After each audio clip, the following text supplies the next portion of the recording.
자, 오늘은 제가 따라합시다. 용사가 되라. 뭐가 되라고요? 우리 믿음의 사람들은 뭘까? 하나님의 사람들은 귀신 잡는 십자가의 천병, 마귀를 때려잡는 하나님의 용사입니다. 자, 때려볼까요? 귀신 잡는 십자가의 천병, 마귀를 때려잡는 하나님의 용사. 그게 누구라고요? 가슴을 치면서 저요 한번 해봐요. 그게 누구라고요? 자, 여러분이 그 믿음의 사람이란 말이에요. 할렐루야. 귀신이 있어요, 없어요? 없어요? 있어요? 네, 무서워요, 안 무서워요? 진짜 안 무서워요? 비가 부슬부슬 내리는 새벽 3시, 아무도 없는 그 산비탈을 차를 이렇게 몰고 올라가는데, 저 앞에 하얀 소복을 입은 여자가 혼박비를 맞으면서 차를 세웁니다. 나 좀 태워줘 봐요. 나 좀. 무서울까 안 무서울까? 안 무섭다며? 근데 성경을 보면 귀신이 믿음의 사람을 무서워해. 여러분, 우리 어릴 때만 해도 그렇게 신들린 무당들이 많았죠. 지금은 뭐 습득 무당이고 그냥 가짜 무당, 공부한 무당이지만 옛날 무당들은 진짜 막 날선 작두를 타는 신내린 무당들이었단 말이에요. 근데 그 신내린 무당들은요 진짜 능력이 있습니다. 막 작두를 퐁퐁퐁 뛰어도 발이 안 비어. 근데 그렇게 막 구슬하다가도 예수 믿는 사람 하나만 딱 나타나면요, 워이 워이 예수 믿는 것들은 가라 막 그래. 예수 믿는 사람 하나만 오면 귀신이 못 오는 거예요. 그만큼 하나님의 사람들에게는 능력이 있었고 권능이 있었고 권세가 있었어요. 그래서 막 귀신 들린 사람이 7명이 잡아도 막 물 팍 뿌리치면 7명이 나가 떨어지는데, 믿음 좋은 애가 딱 나타나서 왜 그래? 그러면요 팍 꼬꾸라져. 그게 하나님의 사람들에게 능력이었어. 오늘 밤에 여러분들 그런 능력 좀 있었으면 좋겠어. 물어봐요. 옆 사람한테 물어봐. 그런 거 있어? 물어봐봐요. 귀신 나타날까봐 무서워서 벌벌 떨고 있잖아요. 자, 오늘 본문의 이야기는 사울이 왕이 되고 2년이 지났어요. 몇 년이 지났다고요? 딱 2년이 지난 거예요. 그러니까 이스라엘 백성들을 하나님이 아브라함에게 이렇게 복을 줬잖아요. 내가 너로 큰 민족을 이루고. 그 약속이 있었어요. 그죠? 근데 그 약속을 통해서 하나님이 큰 민족을 이루려고 하니까 어떤 방법밖에 없냐면, 유목민인 이스라엘 백성들을 큰 민족을 만드는 유일한 방법은 애굽이라고 하는 인큐베이터 안에다가 이스라엘 백성들을 이렇게 집어넣어요. 그리고 너무 신기한 건 애굽 사람들이 목 취급하는 사람들을 너무나 싫어해서 신기하게도 이스라엘 사람과 섞이지를 않아. 그래서 이 유대인들만의 별도 집단이 만들어지고 계속해서 사람들이 불어나고, 두려워할 만큼 사람들이 불어나니까 하나님이 그들을 탈출시켜서 하나의 민족을 만드는 것이 이스라엘의 역사가 되기도 해요. 그리고 이제 유목민에서 왕정 체제를 구축하고, 오늘 본문의 이야기는 2년쯤 지난 거예요. 2년. 그럼 초대왕이 누구예요? 이스라엘의 초대왕이 누구예요? 사울이 왕이 되고 2년쯤 지났다, 그 얘기예요. 그때 당시에 가장 강한 나라는 블레셋이란 나라고, 블레셋 옆으로 이렇게 자그맣게 하나의 나라가 조그맣게 형성이 되어 나가는 게 이스라엘이라는 하는 나라였단 말이에요. 그러니 블레셋의 입장으로 보면은 웃길까요? 안 웃길까요? 기가 막힐까요? 안 기가 막힐까요? 근데 어느 날 사울이 2,000명, 요나단이 1,000명, 3,000명의 군사를 일으켜서 블레셋과 이렇게 경계를 쓰고 있어요. 근데 블레셋은 그걸 나라라고 인정도 안 할 만큼 조그만 나라고, 군인이라고 여기지 않을 만큼 작은 군인이었는데도 불구하고 요나단이 블레셋을 먼저 쳐들어가서 한 20여 명을 죽이고 나오는 기가 막힌 사건이 벌어진 거예요. 이 때문에 블레셋이 진노를, 그러니까 대노를 해가지고요, 이스라엘을 전군을 동원해서, 아주 전병력을 동원하고 모든 군사력을 동원해서 이스라엘을 쳐들어옵니다. 왜냐하면 저 나라는 여호와를 섬기는 나라라고 하니 그게 어떤 능력인지는 몰라. 그러니 우리가 쓸 수 있는 모든 무기를 다 동원하고 군인을 다 동원해서 저 이스라엘을 이제 이 지구상에서 없앨 마음으로 쳐들어온 거예요. 어느 정도 군사력을 가지고 쳐들어왔나? 우리 13장 5절 한번 읽어볼게요. 13장 5절 읽어볼게요. 자, 14장에서 13장으로 넘어가는데 시간 걸릴 이유가 없죠? 자, 5절 시작. 자, 블레셋 사람들과 이제 이스라엘의 군사력을 비교해 볼 거예요. 5절 시작. 자, 거기 보니까 병거가 3만이고 마병이 6천이고 백성은, 자, 이 백성은 군대, 쉽게 말해서 싸울 수 있는 사람은 해변에 모래처럼 많았다. 그러니까 이 군대는 그야말로 모든 군대가 다 동원되고 모든 무기가 다 동원됐다, 그 얘기예요. 어마하겠죠. 병거가 3만, 지금으로 따지면 탱크가 3만 대, 뭐 포가 한 6천 개. 군인이 전부 다 합쳐 몇 명이라고? 이스라엘은 3천 명인데 병거가 3만이요. 이게 지금 말이 돼요, 안 돼요? 말이 안 될 만큼 어마 군사를 끌고 온 거예요. 그리고 이런 환경이 벌어지니까 모든 이스라엘 병사들과 요나단과 사울과 함께 했던 사람들은 전부 다 숨거나 도망을 가고, 이제 나라가 풍전등화처럼 끝장날 환경이 되니까 벌벌벌 떠는 환경이 돼요. 도저히 사람의 힘으로 이 문제를 풀 수 없다고 여긴 사울왕은 사무엘 선지자를 기다립니다. 이 모든 문제는 선지자가 와서 하나님께 고하여 이 문제를 풀어야 된다고 생각을 한 거예요. 근데 기다렸던 이 사무엘이 하루를 기다려도 안 와요, 이틀을 기다려도 안 와요, 사흘을 기다려도 안 와요, 7일을 기다려도 안 와, 7일을. 그래서 조급증에 빠진 이 사울왕이, 두렵기도 하고 조급한 사울왕이 자기 마음대로 번제와 화목제를, 제사장도 아닌 왕이 제사장의 역할을 해서 하나님께 번제와 화목제를 드려요. 그 광경을 사무엘 선지자가 오다가 보고서는 그냥 대놓고 쏴버립니다. 하나님은 당신을 버렸다. 새로운 왕을 세울 것이고 당신은 하나님께 버림받았다고 그냥 면전에 대고 쏴버린단 말이에요.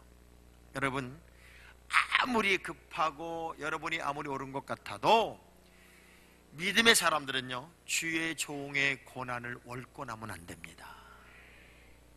할렐루야. 아무리 옳은 것 같아도 하나님이 각각의 직위를 다르게 쓰시는 거예요. 주의 종은 주의 종의 위치로 쓰고, 그리고 10부장, 100부장, 50부장이 다르듯 사명자들을 각각 다르게 쓰시는데, 가장 여러분이 조심해야 될 게 뭐냐면 주의 종의 고난을 월권하지 말라는 거예요. 왕이어도 하나님이 한 방에 버리는 게 바로 이 사울 왕이었어요. 철저하게 여러분은 믿음의 정로를 가야 됩니다. 대한민국 사람들이 제일 싫어하는 게 뭔 줄 알아요? 정로로 가는 걸 싫어합니다. 그래서 줄 서는 거 되게 싫어요. 줄 서는 거. 줄 서세요 그러면은 새치기 살짝 하면 할렐루야, 너무 감사한 거야. 그러니까 뭐요? 남의 자리 빼서 앉는 거, 새치기 하는 거 너무 좋아합니다. 그러니까 고등학생 아이 하나가요, 이렇게 지하철을 타고 가는데 너무 힘이 드는 거야. 근데 마침 앞에 자리가 나네. 앉으려고 가방을 이렇게 빼고 있는데 한 10m는 떨어졌던 아줌마가 핸드백을 슉 집어던지면서 뚝 앉았어. 그래 얘가 하도 놀라니까 깜짝 놀래 쳐다봤을 거 아니에요. 그럼 아줌마가 그냥이나 앉아야 되는데요, 소리를 지르는 거야. 어서 조그맣게 눈을 동그랗게 뜨고 쳐다봐 하고 소리를 지르네. 아니 얘가 뭘 잘못을 했냐고. 하도 얘가 기가 막히니까 그 아줌마 뭐 한 얘기예요. 아줌마, 그럼 아줌마는 눈을 네모나게 뜰 수 있어요? 야, 진짜 이 아줌마들이 보통 센 게 아니요. 하여간 새치기 하면은 할렐루야를 감사하는 거예요. 그러니까 우리나라 문화가요, 뒤죽박죽 문화예요. 뒤죽박죽. 뭘 정로로 하는 걸 되게 싫어해요. 그래서 대한민국의 음식은요, 정로로 만드는 음식이 거의 없어. 다른 나라 음식은 레시피가 분명합니다. 레시피가 뭐몇 그램 어떻게 숙성시켜서 뭐 오븐에 넣고 몇 분을 구우면 이게 뭐 피자도 빵도 되는 거야. 근데 우리나라 모든 음식은 감이야. 감. 다 감. 감으로 해. 예를 들면 김치찌개를 한다. 재료 신김치 한 포기. 여러분, 신김치 한 포기라는 말이 얼마나 어려운 말인 줄 알아요? 어떻게 셨냐고. 팍 셨어, 중간 셨어, 실라고 그래. 같은 맛을 내기 일단 어려워. 신김치 한 포기. 더 어려운 거 고춧가루 약간. 이게 진짜 어려워. 대파 대쪽. 야, 이거 정말 어렵지. 소금 한 숟가락. 어떤 숟가락도 없어. 그냥 소금 한 숟가락. 수십 년간 김치찌개를 해 먹었어도요, 어려운 손님이 온다고 그러면 확신이 안 서. 그래서 끓여놓고 온 식구를 다 불러. 다 불러서 맛 좀 봐봐, 맛 좀 봐봐. 됐어? 그러고 먹는 게 우리나라 음식이요. 그러니 이게 신앙생활도 다 어깨너머로 배우는 거지, 제대로 정로로 말씀대로 가려고 하질 않아요. 자기 멋대로 자기 생각대로 조급증에 빠져버린 많은 사람들이 하나님이 원하는 정로의 길을 안 가요. 사울왕은 그 한 번의 사건 때문에 사실은 버림받게 돼요. 자, 그러고 나서 실제적으로 이스라엘은 이 환경에 싸울 사람을 이제 모아보는 거야. 다 도망가고 숨었고, 그나마 얼마만큼이나 다시 싸울 사람이 있는가 뒤져보니까 15절 읽어봐요. 15절. 자, 15절 우리 방송에서 성경 팍팍팍 띄워봐. 15절 시작.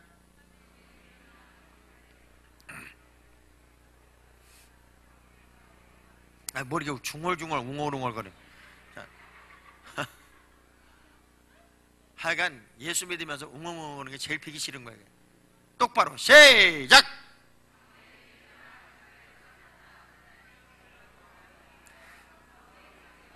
백성을 계수해 보니까 몇 명이나 남았어요?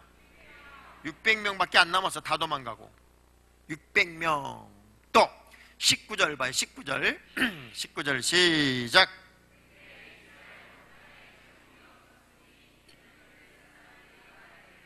자, 이게 무슨 말이냐면, 그때 당시 이스라엘 백성들에게는 철 연장을 하나 벼를 수 있는 대장간 하나가 없어요. 그래서 농기구도 벼르려고 하면 어디 가서 해와야 되냐면 블레셋에 가서 해와야 돼. 그러니까 정말 이스라엘은 얼마나 그때 당시 열악한 환경이냐면, 이제 막 국가를 만들어가는 단계였기 때문에 그냥 오합지졸에 불과한 거예요. 그래서 실제적으로 22절의 말씀을 보면 전쟁을 하려고 실제 무기를 계수해 봤어. 얼마나 무기가 많이 나고 싸우려고 할 때 무기를 계수해 보니까 22절 시작. 싸우는 날에, 자, 백성들 그나마 이 600명한테는 무기라는 게 아예 없어. 그리고 누구한테만 있어요? 사울과 요나단한테만 있어. 그러면 전부 다 무기가 칼 2개, 창 2개. 그 나머지는 전부 다 백성들이 뭐 가지고 싸우는 거예요? 호미, 곡괭이, 낫, 막대기, 몽둥이. 그럼 이 전쟁은 되는 싸움이요, 안 되는 싸움이요?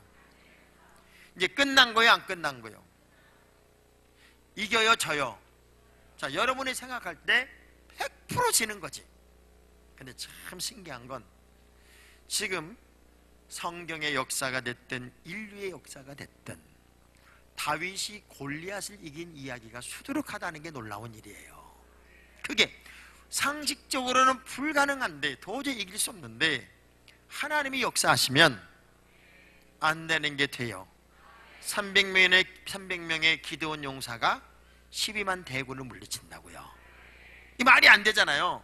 자, 우리나라가 지금처럼 전 역사, 수천 년 역사 속에서 지금 우리 세대처럼 중국을 무시하고 살은 적은 없어. 그렇죠? 이거 중국제야. 에이, 중국제 진짜. 중국 그러면 되게 무시합니다. 우리가 지금 대한민국이라는 나라가 얼마나 간땡이가 붙냐면 전 세계 1, 2, 3, 4등 나라를 개발에 털털 막고 말어. 전 세계. 미국을 아주 우습게 여기고, 일본은 아주 쪽발이라고 더 우습게 여기고, 러시아는 안중에도 없고, 중국은 짱깨라고 아주. 너무 웃기잖아요. 전 세계 어느 나라도 그 세계의 4대 열강을 우습게 보질 않아. 근데 우리나라는 우습게 봐.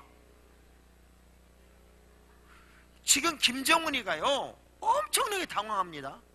왜냐하면 핵을 암만 쏘고 미사일을 암만 쏴도요 다른 나라가 걱정하지 우리는 꿈쩍도 안 해.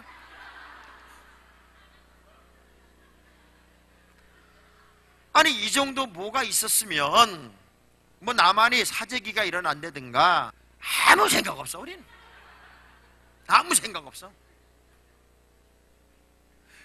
하와이는 비상훈련까지 해. 우리는 민방훈련도 안 해지. 민방훈련도 안 해. 웃기잖아요 지금. 그리고 전쟁이 나면 어느 도시든지 간에 대피할 수 있는 방공호가 다 파있대요. 근데 너무 놀라운 건 그 반공호를 아는 대한민국 국민이 1%래. 1%. 전쟁이 나면 어디로 숨어야 되지? 1%만 안 돼. 그래, 우린 전쟁이 나도 뭐 아무 개념이 없어. 얼마나 배짱이 센지. 예비군들은 전쟁이 나면 부대에 들어가야 되거든요. 근데 어느 부대로 들어가야 되는지 아는 예비군이 10%래. 나는요, 국민들은 이렇다 치더라도 나라는 만반의 대비를 해야 되는 게 나라야. 그렇잖아요? 그게 국가지. 어떻게 단기 사병 봉급을, 병장을 18개월을 또 줄인대요 이제 앞으로. 근데 20만 원 봉급을 갑자기 40만 원으로 줘버려 이번에. 내가 볼 때 미쳐도 보통 미친 게 아니에요 이건 지금. 차라리 그 돈 있으면 뭘 해야 되냐면 지국 군인을 더 많이 뽑아서 정말 전문 군인을 만들어야지. 국방의 의무를 감당하는 군인들 이제 18개월밖에 안 한다는데 뭘 자꾸 월급을 올려주려고 해. 군인들 다 먹여주지, 다 채워주지. 돈이 왜 필요하냐고. 난 그거 이해를 못해 진짜. 그리고 올려주면 10,000원, 20,000원 올려주는 거지. 어떻게 20만 원씩 20만 원 받는데 20만 원 올려서 40만 원 올려주는 나라가 어디 있어요? 근데 그것도 우리는 아무 개념이 없어. 주든지 말든지 뭐 내일도 아니요. 어딘가는 나라가 지금 멍들고 있겠지. 어딘가는 우리 세대만 해도요 돈이 생기면 금붙이라도 사놨다고. 그래서 IMF 터졌을 때 금붙이라도 내놔서 국가 위기를 넘었어. 요즘 젊은 애들은요 원룸 살면서 벤츠 탄다니까. 돈 모으는 거 없어요. 위기가 터지면 우리가 그리스, 도미니카 그런 나라처럼 안 된다는 보장도 없어. 그럼에도 불구하고 우리는 똥배짱이야. 겁먹을 게 하나도 없어. 미사일을 쏘든지 말든지 핵무기를 개발하든지 말든지 우리는 그냥 확 죽고 말어. 그거야 그냥. 너무 신기한 건요, 이 대한민국이라는 나라가 얼마나 대단한 나라냐면 전 세계에서 뭐든지 10위권 안에 드는 거야. 경제도 10위, 동계올림픽, 하계올림픽 다 10위권 안에 들어. 이게 어마어마한 거야. 생각해봐요. 축구와 야구가 동시에 4강에 들은 나라가 전 세계에 있어? 대한민국밖에 없습니다. 미국은 야구만 잘하지 축구를 못하고, 브라질, 아르헨티나는 축구를 잘하지 야구가 아예 없어. 우리 조그만 나라가요, 축구도 4강, 야구도 올림픽 금메달을 땄어. 우리나라는요, 공이 작아질수록 더 잘해. 축구보단 야구를 더 잘하고, 야구보단 골프를 더 잘하고, 아마 전 세계 구슬치기에 대해서 무조건 1등이요.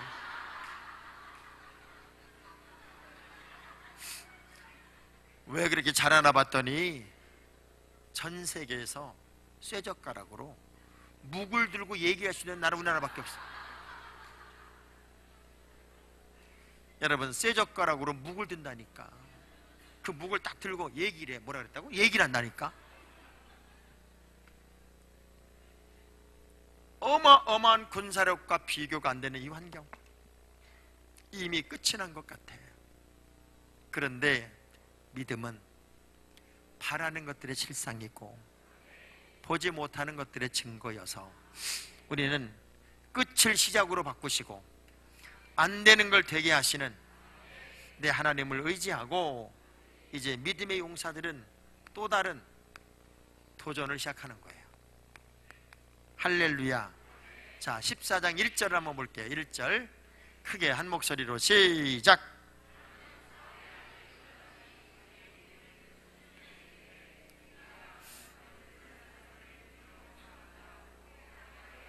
아주 쉽게 말하면 이런 거예요.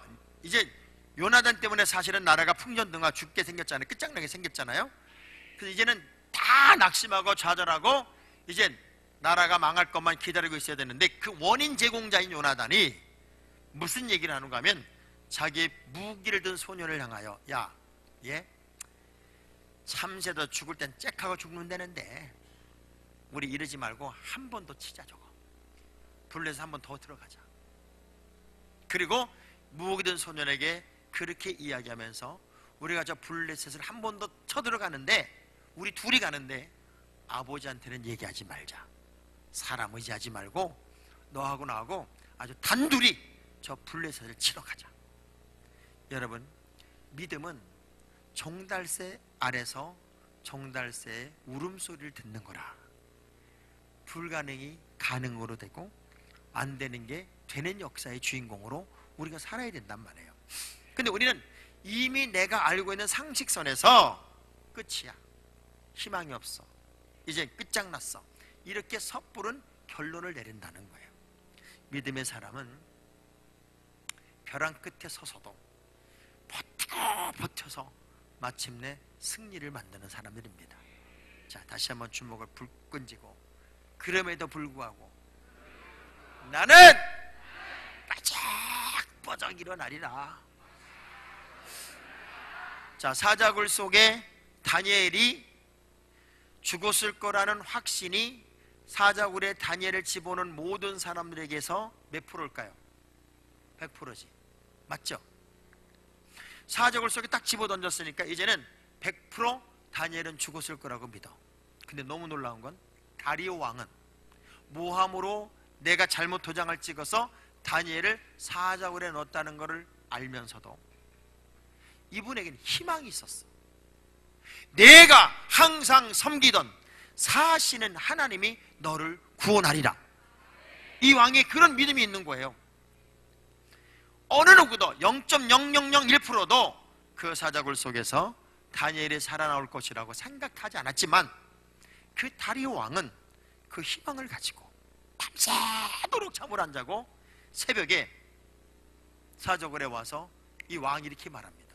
다니엘아, 사시는 하나님이 너를 구원하더냐?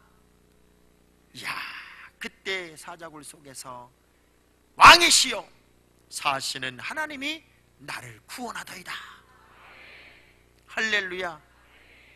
좋았을까요? 안 좋았을까요? 분명히 죽었어야 돼요. 야, 근데 보세요.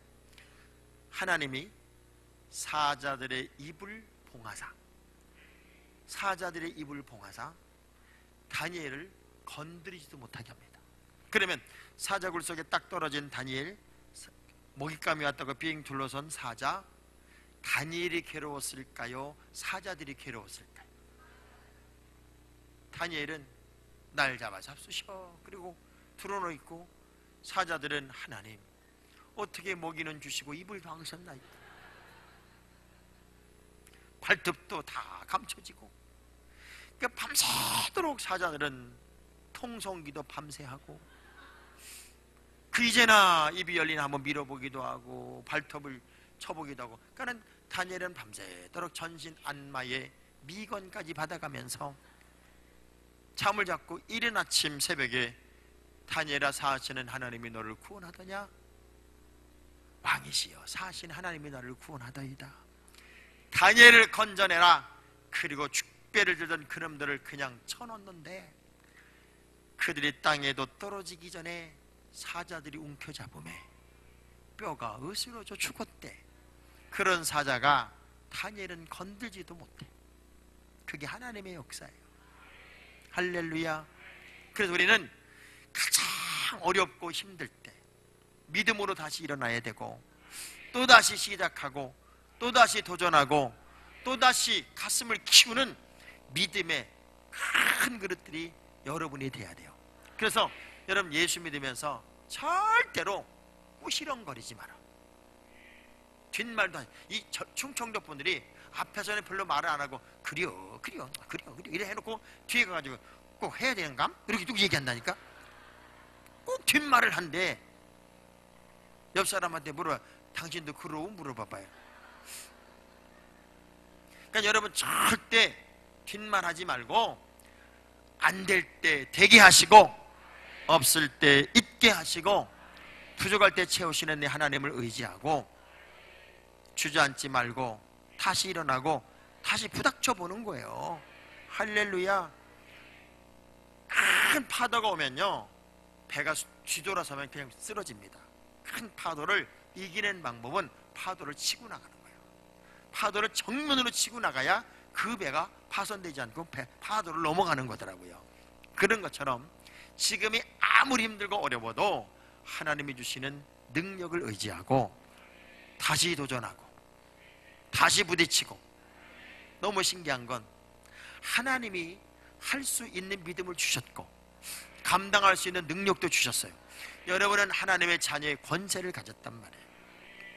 어느 목사님 저한테 되게 재미있는 얘기를, 자기네 교인 얘기를 하나 해주는 거예요. 자기네 교인 중에는 천안에서 생선 장사를 하는 분이 있대요. 근데 이분은 가락시장에서 생선을 떼다가 이제 자기 가게에다가 놓고 파는데, 지금처럼 뭐 냉동 탑차가 있는 것도 아니고 그때는 그냥 얼음 올려놓고 얼른 차를 몰고 가가지고 집에 있는 그 냉장실에 넣어서 그날 생물을 파는 건데, 한여름은 또 얼마나 덥냐고요. 그건 얼음에다가 거적대기 씌워놓고 생선 띄워가지고 그냥 그날도 총알같이 달리는, 녹을까봐 총알같이 달리는데 백차가 앵앵거리고 쫓아오더래. 그러면서 생선차 우측으로 그래서 이제 딱 차를 세웠더니 쫓아와서 당신 과속했다고 벌금 끊겠다는 거야. 이분이 나는 하루 벌어 하루 먹는 사람인데 벌금 끊으면 나가 어떡하냐고 한 번만 봐달라고 그랬더니 그 경찰이 그러더래요. 그러면 봐줄 테니까 점심값 5,000원만 달라고 그러더래. 옛날 경찰들은 그 무지개 그 짓 했어요.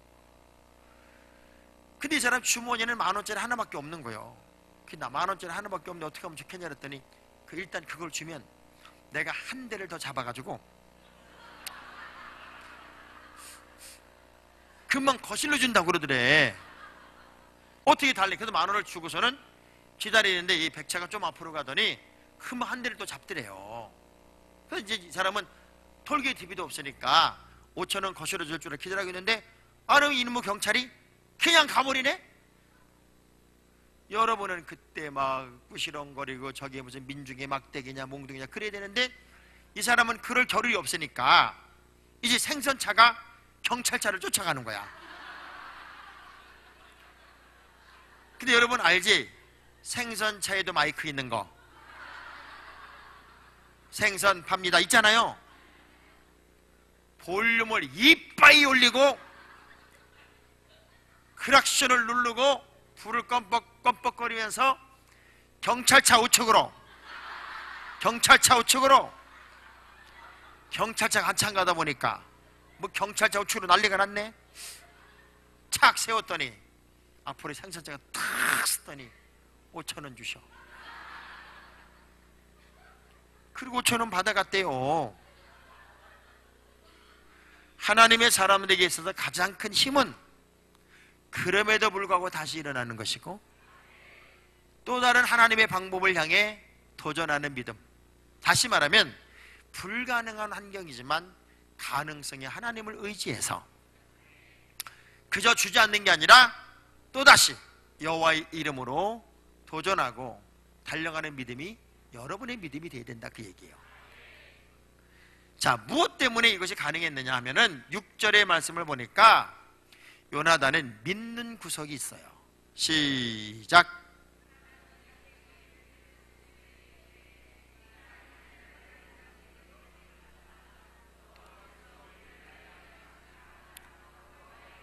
여호와의 구원은 사람의 많고 적음에 달리지. 할렐루야. 아, 모든 전쟁의 승패가 여호와께 있다. 확실한 믿음의 고백이 그에겐 있어요. 그러니까 우리가 성경의 모든 전쟁사를 보면 무슨 칼로 창으로 싸운 것 같지만 다 하나님이 싸우셨어. 하나님이 하신 거예요. 봐요. 이스라엘 백성들이 하룻밤 자고 일어나니까 만나가 하얗게 내렸어. 그건 내가 한 게 아니야. 하나님이 하신 거예요. 사마리아 성이 먹을 게 없어 애를 잡아먹는 지경까지 이르렀는데 그 다음 날이 되니까 먹을 게 산더미처럼 만들어져요. 그건 인간이 한 게 아니야. 하나님이 하신 거예요. 그러면 우리가 다 우리 힘으로 하는 것 같지만 하나님은 단지 무엇만 보냐면 여러분의 믿음만 보시고 그 믿음의 크기에 따라 역사를 이루시는 분이 하나님이에요. 이 사실을 너무나 잘 알았던 다윗은 요나단의 이 신앙의 고백과 다윗의 이 신앙의 고백이 같기 때문에 둘이는 깨가 쏟아지는 사랑의 관계를 맺어요.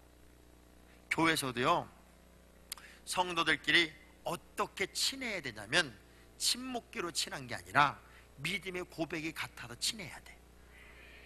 할렐루야. 그래서 할 수만 있으면 여러분이 나보다 나은 사람을 자꾸 만나려고 노력을 해야지, 나보다 못한 사람을 자꾸 만나면 하향 평준화가 됩니다. 전 세계에서 인간을 자꾸 평등하다, 이 평등이란 말을 자꾸 쓰는 나라는 공산주의밖에 없어요. 인간은 머리가 다 달라요. 지식이 다 달라요. 지혜가 다 달라요. 능력이 다 달라요. 그래서 그 능력이 다르고 지식이 다르기 때문에 전 세계는 그 다름을 인정해서 좀 더 특별하게 서로들 공부를 시켜요. 근데 언제부턴가 우리나라는 인간은 다 똑같게 공부시켜야 된다고 무슨 기계를 만들려고 그래. 이게 지금 심각한 문제가 일어나고 있는 거예요. 여러분, 옆에 있는 사람하고 생각해봐. 이 사람하고 똑같아? 똑같이 공부시킨다고 똑같이 공부가 되겠냐고. 머리가 다 다르기 때문에 다 다른 거예요. 다름을 서로 인정할 줄 알아야 돼. 틀린 게 아니요. 다른 걸 인정할 줄 알아야 돼. 근데 이게 이상한 논리로 자꾸 가는 건 지금 사람들의 사고방식이 공산주의 사고방식으로 가고 있는 거예요. 봐요. 전 세계에서 기독교를 이렇게 조직적으로 회방하고 조직적으로 안티크리스찬들이 만들어지고 대형 교회를 조직적으로 죽이려고 하고는 이런 나라는 전 세계에 없어. 딱 두 나라, 북한하고 중국하고 공산국가하고 이슬람 국가밖에 없어. 그 이후 우리나라에 자행되고 있어요. 그래서 여러분 이제 정신을 바짝 차려서 믿음의 사람들의 언어도 소리를 지를 때가 됐어요. 우리가 소리 지르지 않으면 돌들이 소리 지르는 시대가 된 거란 말이에요. 예수 믿는 자부심, 크리스찬이란 당당함, 예수 믿는 사람 건드기만 해봐라 그냥 확 이런 소리가 나와야 돼. 이제는 기죽을 거 하나 없어요. 예수 믿는다고 기죽어? 왜 기죽어?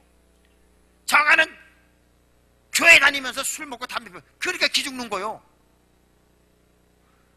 술 먹고 담배 피지 말아야지. 예수 믿는 사람이 딱 예수 믿는 사람 다 오면 기죽을 게 없잖아요. 근데 그렇게 살살 희한하게 세속화된 크리스찬들이 많아졌기 때문에 예수 믿는 사람을 못됐다고 그래도 할 말이 없어지는 거예요. 지금 왜? 감옥 가는 사람들 다 보니까 장로들이다. 비리에 걸려서. 그러니까 창피하니까 말을 못하는 거예요. 그러니까 여러분은 제가 두 가지만 부탁할게요. 절대 정치하지 말어. 청문회 가면 안 걸릴 사람이 없어. 그리고 너무 잘난 척하지 마요. 그냥 늘 하나님이 주신 믿음의 크기만 따라서 가세요. 아멘. 여호와만 의지하면 하나님이 능력을 주시고 하나님이 권능을 주시고. 그러니까 다윗과 요나단이요, 너무 깨가소된 사랑을 나누는 건 다윗도 믿음의 고백이 같고 요나단도 믿음의 고백이 같아서 가슴이 똑같아. 가슴이. 모든 전쟁의 승패는 사람의 많고 적음이 아니라 여호와께 있다는 거예요. 할렐루야. 우리가 그 믿음으로 한번 가봅시다. 그 믿음. 자, 누구라도 이 정도 믿음은, 조금만 기도하고 구원의 확신이 있으면 이 정도 믿음은 누구라도 가져요. 제가 오늘 얘기하려고 하는 거는 7절을 얘기하려고 여기까지 끌고 왔어요. 7절. 자, 7절 봐요. 시작.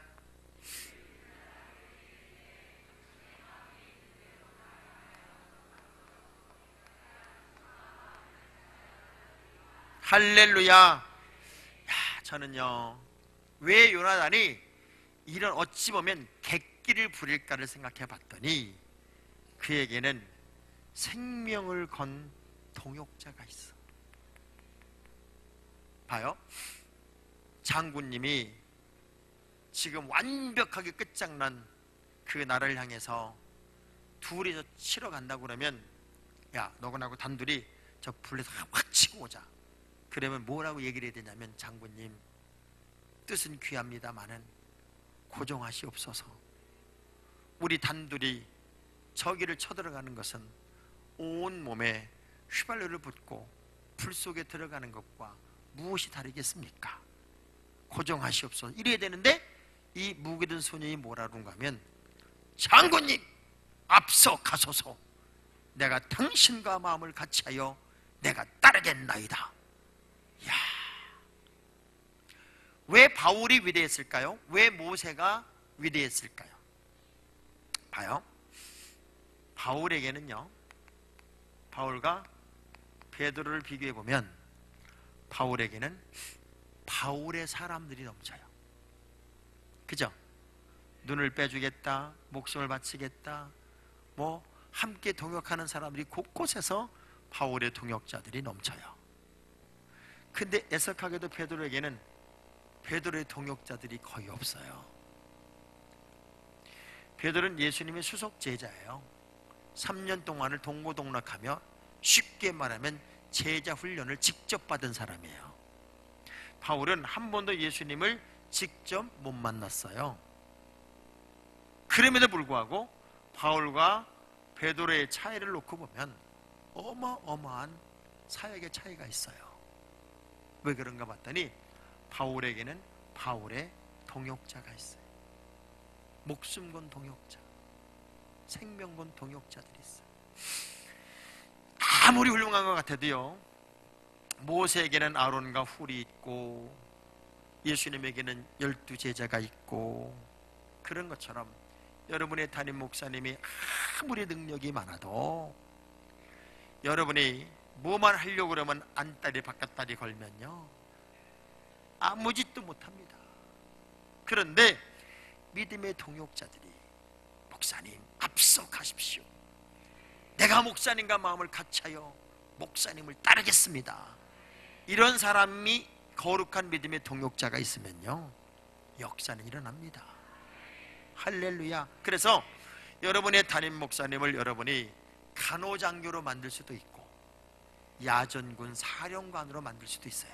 예를 들면 목사님이 나를 따르라, 고지를 점령하자, 돌격 앞으로 그랬더니, 장군님, 왜 여기 총 맞았나이다. 나를 따르라 그랬더니, 장군님, 왜 여기 감기 걸렸습니다. 아무 짓도 못하는 거예요. 여러분의 교회가 역사를 만들고 기적을 만들고 또 한 번의 전성기를 만들려면은 무슨 역사가 있어야 되면 담임 목사님과 여러분의 거룩한 팀워크가 필요해. 자, 여러분 담임 목사님 성이 뭐예요? 백시죠, 백. 자, 주먹을 딱 쳐봐요. 백 목사님, 앞서 가소서. 내가 따르겠나이다. 그럼 목사님 뭐만 하면 돼? 나를 따르라 이것만 하면 될 거 아니에요? 자, 다시 한번 주먹을 탁 쥐고 백 목사님, 앞서 가소서. 내가 따르겠나이다. 그럼 역사가 나타나고 기적이 나타나고 능력이 나타나고 난리가 나타나요. 그래서 교회는 하나님의 드림팀이 돼야 돼. 드림팀. 아멘. 그런 거룩한 팀워크가 만들어질 때 기적도 만들고 역전도 이루고 승리도 만드는 거예요. 한 번은 저에게 장로님이 지금은 이제 해미 이제 공항이 들어올 때 수용이 돼가지고 우리 교회로 오신 장로님이 한 분 계셨어요. 그분이 제 방에 이렇게 올라오시면서 막 씩씩거리고 올라오셔요. 이 충청도 분들이 또 씩씩거리니까 또 그것도 되게 재밌게 웃기대. 큰 소리도 안 내면서 씩씩거리더라고요. 그래서 왜 화가 나셨어? 장로님 그랬더니 글쎄 마당을 통해 올라오는데 청년놈들이 한 무대게 놀면서 인사하는 녀석이 하나도 없었다는 거예요. 그래서 내가 장로님 애들한테 인사받고 싶으세요? 인사받고 싶대. 내가 인사받는 거 가르쳐 드릴까요? 가르쳐 달래. 나랑 약속부터 합시다. 약속을 했어요. 지금 내려가셔서 애들 다 부르세요. 다 불러서 피자 사 먹으라고 5만 원만 주고 와요. 그러니까는 어쩔 수 없이 내려가는 거예요. 좀 이따 불러. 일로 와봐. 그래. 조금 있다 밑에서 갑자기 애들이 장로님 난리가 났어. 난리가 났어. 제가 이만큼 찢어서 올라오신 우리 장로님에게 장로님 시간 날 때마다 하셔. 그럼 장로님 최고 인기 짱 장로님이 돼. 자, 예를 들면 이런 거예요. 교회가 부흥하려면 우리 학생 청년들이 막 신나게 노는데 장로님이 나타나면 야 장로님 오신다 장로님! 그리고 막 손짓하고 가서 팔짱을 탁 끼고 분식집 가가지고 실컷 먹고 장로님 계산하고 오세요. 그리고 이래야 교회가 부흥하는데 애들이 막 놀다가 장로님 나타나면 야 장로님 온다. 아이씨 장로님. 이러면 교회가 부흥이 안 되는 거예요. 교회 장로님들은 정말 모든 세대의 존경을 받고 모든 세대와 어우러질 수 있는 그런 분들이 장로님이 돼야 그 교회가 세대 간의 격차가 없는 정말 부흥하는 교회가 된단 말이에요. 이 거룩한 동역관계가 될 때 역사가 나타나는 거예요. 근데 무기든 소년 한마디에 요나단은 천군 만마를 얻은 거잖아요. 얼마나 신바람이 났을까요? 그래서 둘이서 이제 드디어 블레셋 진영을 쳐들어가는 거예요. 그럼 둘이 들어가면 작전이 필요해요? 작전이 필요 없어요? 몰래 둘이만 가면 될 거 아니에요? 몰래. 근데 뭐 작전이 뭔 줄 아세요? 8절을 보니까 우리가 저들에게 가서 보이자. 보이제? 아니 둘이 갔는데 뭘 또 보여. 몰래 들어가서 몇 놈 죽이고 와야지. 그러면서 작전이 뭐냐면 그들이 가만히 있으라면 가만히 있고 올라오라면 그게 하나님의 사인이니까 올라가재. 야, 이게요 벼랑 끝에 선 도전이잖아요. 우리가 솔직히 전도하러 가가지고요 막 믿음으로 전도하러 갔다. 그런데 전도한다고 배를 딱 누르고서는 무슨 기도하는 줄 알아요? 주여 아무도 없게 하옵소서. 너 아무도 없었으면 좋겠어. 진짜 믿음으로 가긴 갔는데 늘 그렇게 조금은 비겁하다고. 근데 요나단은 우리가 저들에게 가서 우리를 보이자. 그들이 가만히 있으라면 가만히 있고 그들이 올라오라 하면 그게 하나님의 사인이니까 우리가 그때 올라가자. 그래가지고 블레셋 진영에 서가지고 소리를 있는 대로 질리는 거예요. 이놈들아 우리가 왔다. 소리 있는 대로 질리니까 거기서 뭐라는 줄 알아요? 올라와. 요나단과 목이 든 소년이요 하나님이 응답했다고 좋아가지고 13절을 보니까 손발로 잡고 올라가. 손발로 잡고 기어 올라가는 거예요. 거기서 창을 던지고 돌을 던지면 한 방에 죽는 거예요. 그런데도 죽는지도 몰라 올라가서 딱 서서 뭐라 그래. 이놈들아! 우리가 왔다. 둘이서, 그것도 둘이서. 그러니 그 초병들이 이 두 사람을 잡으러 달려올까요? 안 달려올까요? 달려오지. 근데 너무 신기한 건 이 두 명을 잡으러 오는 모든 병사들이 다 쓰러져. 다 쓰러지는 거예요. 오다가. 그 무기 든 소녀는 얼마나 좋으냐면 쓰러진 병사들을 지나가면서 찔리기만 하면 돼. 죄요 미스. 찔러. 블레셋 군대가 두 명을 못 잡아서 난리가 났네. 그 장면을 사울왕이 점호를 하다가, 지금 우리 중에 누구 없니? 당신의 아들과 당신의 아들의 무기를 든 소년이 없습니다. 걔들 어디 갔냐? 저기서 싸우고 있습니다. 그 순간에 잠자고 있던 600명이 다 일어납니다. 그리고 이제는 어차피 끝장인 거 여호와의 이름으로 나가 싸운다 그래가지고 600명이 다 올라갑니다. 그러니까 병거가 3만, 마병이 6천, 해변에 모래같이 많은 이 블레셋 군인들이, 말도 안 되는 군인들이 배랑 안에 쳐들어오니까 내복바람을 입고 있다가 아군인지 적군인지 서로 몰라. 당황을 해가지고 지네끼리 막 치고받고 막 죽이면서 도망가니까 패잔병들 남은 것들은 그냥 쫓아가면 죽이는 거야. 이렇게 물 먹을 시간, 음식 먹을 시간 없이 블레셋 군대를 다 쳐서 대승을 거두는 이야기가 바로 이 말씀의 이야기예요. 거룩한 선동가 2명만 있으면 잠자는 600명을 깨우고 위대한 역사의 한복판에 승리의 이야기를 만들어내더란 말이에요. 여러분은 절대로 시시한 사람들이 아니에요. 이제는요, 어떤 믿음으로 여러분의 무장이 되어야 되냐면, 봐요. 출애굽 시절에 이스라엘 백성들을 최초에 탈출시킬 때 이 홍해는 하나님이 쫙 갈라놓고 건너게 합니다. 맞죠? 저는 이 홍해 갈라는 사건을 보면서 300만 명이 넘는 그 인원들이 달구지 애 다 끌고서는 그 시간 계산을 했을 때 애굽의 군대에게 잡히지 않고 그 홍해를 다 넘기 위해서는 어느 정도 넓이로 홍해가 갈라져야 되냐면, 예를 들면 2줄로 건너가면 38일을 건너가야 되는 인원이고 10줄로 건너면 10km 이상 줄을 서야 되는 거예요. 그러니까 이게 쑥 건너려면 최하 홍해가 2.5km 이상 열려져야 된다는 거예요. 그래서 5만 대열로 쫙 넘어가야만 그 시간에 넘어갈 수 있는 그런 환경이었다는 거예요. 그러니까 하나님이 홍해를 가를 때 시시하게 가른 게 아니라 확 갈려버렸어. 근데 그 홍해를 갈랐을 때 홍해를 건너는 사람들이 대한민국 사람들이 아닌 게 너무 감사한 건, 대한민국 사람들은 안 건넙니다. 발이 물컹, 낙지가 보이고 그거 줍느라고 안 갑니다. 줍느라고. 참, 우리 대한민국 사람들은 너무 줍는 걸 좋아해가지고. 근데 놀라운 건 40년 광야 훈련을 시킨 다음에는 요단강을 건널 때는 갈라놓고 건너라고 그러진 않아요. 뭐 하라고 그래요? 먼저 들어가래. 먼저 들어가라.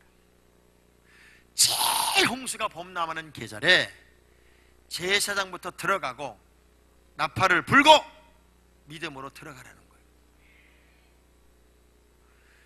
그 순간 하나님이 그 믿음으로 순종한 그들의 순종을 보시고 저 위쪽에 물길을 돌려서 호수를 만들고 요단강을 말린 거리가 거의 18km 정도가 된다고 그래요. 그래서 모압 땅에서 쑥 넘어간 거예요. 자, 그러면 오늘 이 부흥에 온 정도 여러분의 믿음은 하나님이 뭘 요구하는 믿음이냐면 홍해를 갈라놓고 건너라는 게 아니라 이 정도 믿음은 여러분에게 먼저 들어가라는 거예요. 들어가야 돼. 옆 사람 악수하면 좀 들어가. 가만히 앉아서 요행을 바라는 게 아니라 믿음으로 쑥 들어가라 그 얘기예요. 그 도전이 우리에겐 필요하다고. 그런 그 모든 역사와 모든 능력과 모든 은혜의 이야기는 누가 만드는 거냐? 하나님이 만드시는 것이지 내가 만드는 게 아니에요. 저는 얼마나 웃기게 결혼을 했냐면, 하도 결혼을 반대해가지고 이렇게 잘난 사람을 반대를 했다니까. 반대를 해가지고 결혼식장에서 처음으로 장인을 만났어요. 그쪽 집에서는 20명이 오고 우리 600명이 온 거예요. 아예 식구가 안 왔으니까. 근데 그나마 이제 큰 동서 작은 동서 부부가 오는 바람에 이제 한 20명이 온 건데, 어떻게 시골에 있던 장인이 올라온 거예요. 마지막 이제 막 인사 막 끝날 때쯤 수염이 이렇게 나신 분이, 머리도 없는 분이, 완전 할아버지가 오니까 우리 큰 동서가 있다가 저한테 보내면 저분이 장인이어가지고 인사해 그러더라고. 그래서 가서 인사를 하고 그러고 결혼을 했어요. 반대한 결혼을 했으니까 그쪽 집으로 가지도 못해. 제 아내는 8년 동안 사례비를 받을 수 없는 개척교회의 그 한계라는 게 있잖아요. 조금만 도와주면 좀 될 것 같은데 그런 게 하나도 없으니까 늘 하나님께 우는 거야.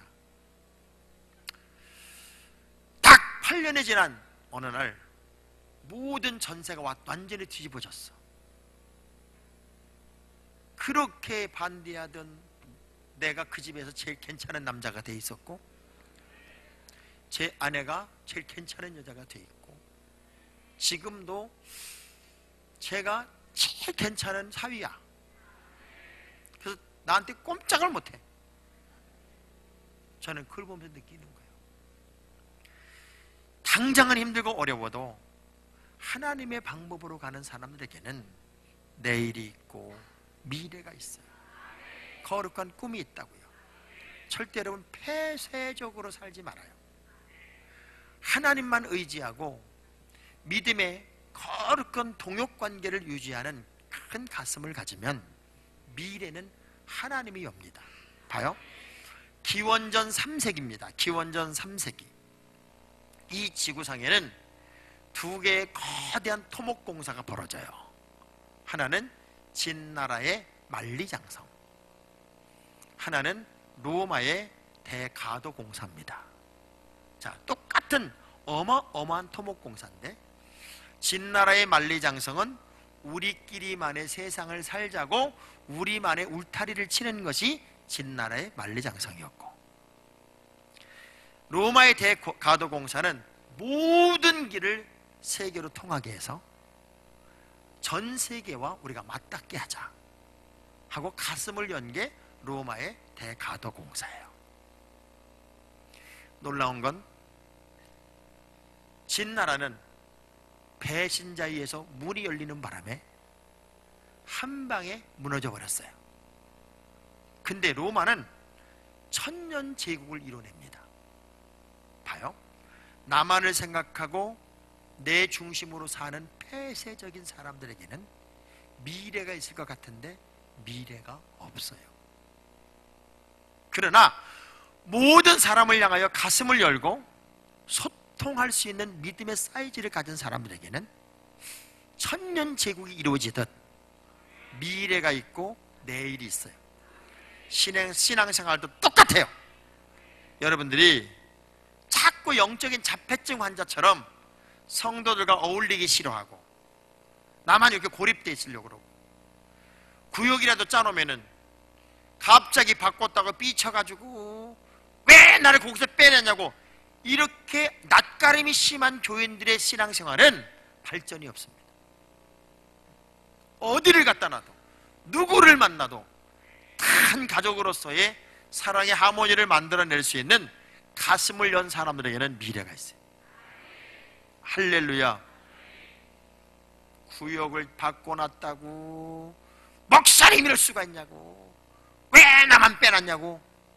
야, 우리 감리교 목사님 중에요, 그게 하도 지겨워가지고 목회를 그만둔 홍광수 목사라는 사람이 있어요. 이분이 강원도 봉평에서 목회를 했는데, 강원도 분들은요 평상시에는 그렇게 조용하대. 별로 말이 없대. 근데 이분들이요 연말만 되면 전화를 한꺼번에 한대. 꼭 이런 전화가 온대요. 목사님 계세요?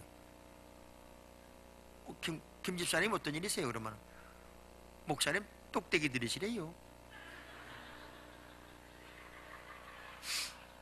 만일 이번에도 김권사님하고 나하고 같은 구역을 묶어놓으면 내가 장로교로 갈 길이에요? 그런다는 거예요.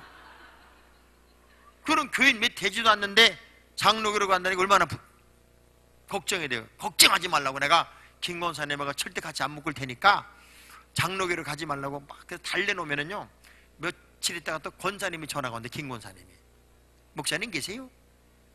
권사님은 또 어떤 일이십니까? 그러면 부모네 듣지 않으니까 김집사관하고 구역을 뗀다면요, 만일 김집사관하고 그 구역을 떼내면 내가 장로교로 갈 길이에요? 그런다는 거야.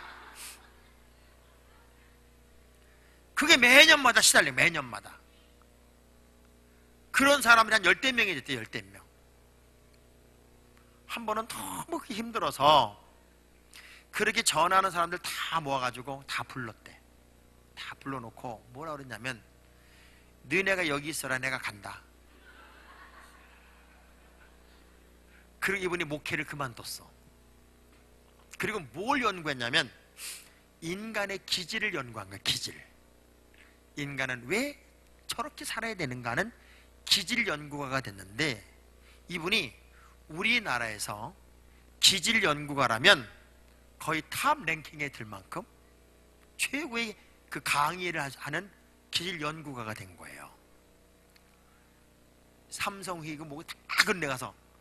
근데 이분이 한 번 1시간 하면은 아주 배꼽을 뺐다 놨다 해. 근데 그래서 목회를 그만뒀더니 얼마 전에 그것도 재미없었는지 다시 개척을 했어.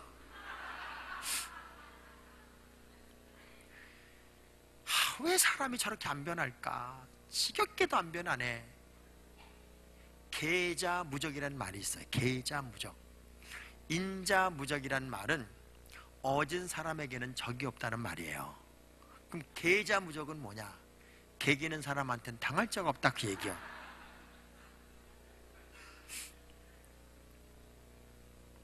완벽한 역전의 이야기, 완벽한 승리의 이야기가 바로 이 용사의 이야기가 여러분의 이야기가 되기를 바랍니다. 따라합시다. 나는 귀신 잡는 십자가의 천병, 나는 마귀를 때려잡는 십자가의 용사. 아멘. 우리 시시하게 살지 말아요. 제가 2001년도에 우리 교회에 축구 선교단을 만들었어요. 300 축구 선교단이라는 축구 선교단을 만들었는데, 이 친구들이 축구는 뭐 그렇게 잘하는 건 아닌데 용기는 세계 최고예요. 그래서 2002년도 월드컵 우승, 우리가 4강에 들어갔을 때 제가 이제 그 축구 선교단을 이끌고 몽골로 축구 선교를 간 거예요. 그래서 우리를 데려나온 강토의 선교사님한테 나를 축구협회 데리고 와라. 그래가지고 무조건 축구협회 가가지고 한국에서 클럽팀이 하나 왔는데 시합을 하자. 국가대표랑 아주 배짱도 좋았지. 무슨 클럽이냐? 우리 그 성안교회니까 성안클럽이다. 근데 공문도 없이 왔냐고 그러길래, 우리나라가 지금 월드컵 4강 들은 거 아냐? 모르냐? 안 돼. 쭈뼛쭈뼛하길래 100불 이렇게 줬더니요, 야, 100불이면 통하더만. 지금 아시안게임을 대비해서 훈련하는 팀이 있는데 내일 11시까지 국립경기장으로 나오라는 거예요. 그 국립경기장에 딱 갔더니 19에서 21살짜리들 그냥 그야말로 싱싱한 국가대표 23명, 국제심판 3명, 그리고 축구협회 임원들 쫙 들어오고, 우리는 평균 나이 43살, 배가 볼록볼록 나온 사람들이 이렇게 들어가니까 기가 막힌가 봐. 무슨 이런 팀이 왔니? 걱정하지 마라. 이거 오비팀이다. 그래서 이제 시합을 했어요. 시작을 하는데 아무리 피파 랭킹이 어려워도 낮아도 국가대표는 국가대표더라고. 우리가 팽팽 돌아. 25분 만에 3대 0으로. 근데 25분이 지나고 나니까 얘들이 체력이 떨어져서 못 뛰어. 그래서 우리가 내가 한 골 넣는 바람에 3대 1로 졌지. 그리고 그 친구들을 그때 월급 4만 원 받는 아이들이에요. 한 달에. 거의 15,000원에서 2만 원 되는 서울식당이라고 하는 한국에서 운영하는 최고의 인류 초일류 식당, 뷔페 식당이야. 우리나라 따지면 워컬 뷔페 같은 데지. 거기를 싹 끌고 가서 먹어라. 그때부터 제가 교주가 되는 거예요. 뭐든지 순종입니다. 뭐든지. 왜? 사탕도 제대로 못 먹어본 사람들이 그거 먹이니까요. 완전히 저는 교주야. 내가 하자는 대로 다 합니다. 그래서 가서 안수기도 해주고 다 했어요. 그 축구 선교단이 이제 몇 년 동안 태국 가서 학교 선교를 하고 축구를 하고 공연하고 그렇게 했어요.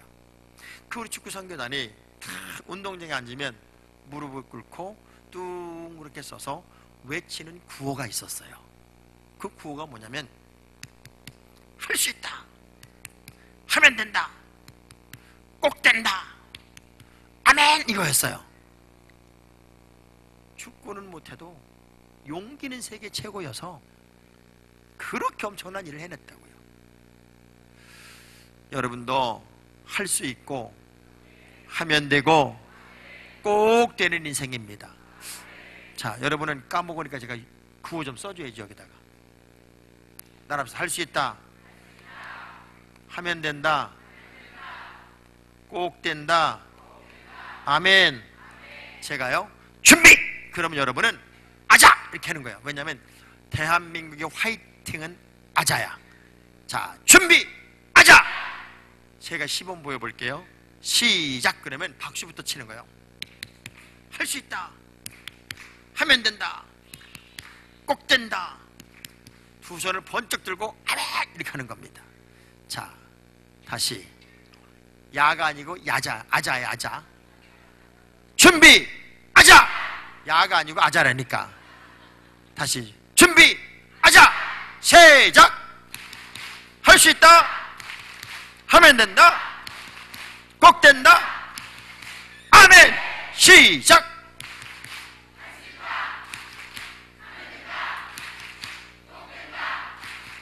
아멘! 시작!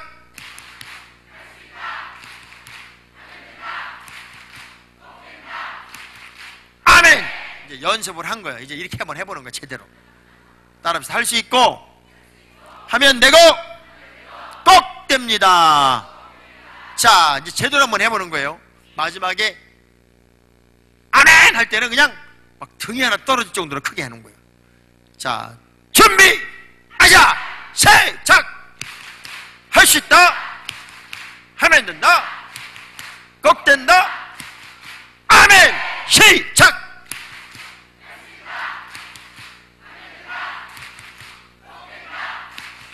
아멘! 시작!